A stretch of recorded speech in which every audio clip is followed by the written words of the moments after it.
4 ISIના agents આટલું બધું મોતનો સામાન લઈને અંદર આવી ગયા. તો મને થોડું એ સમજવું છે કે કચ્છની બોર્ડર એ ટાઈમે કેવી હતી, કે એક દેશમાંથી બીજા દેશમાં આવું એટલે કોઈ સિમ્પલ વાત તો હશે ને.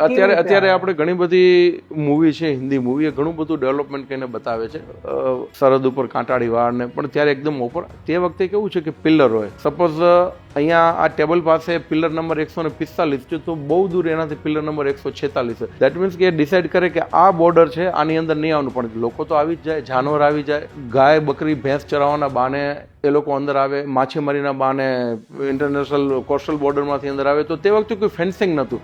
હવે અત્યારે લગભગ ઓલમોસ્ટ 10 ફૂટના ઉપર એંગલ એની અંદર પેલી ફેન્સિંગ કરવામાં આવી છે, એટલે કોઈ અંદર એન્ટર, પણ ત્યારે તો એન્ટર થઈ જતા.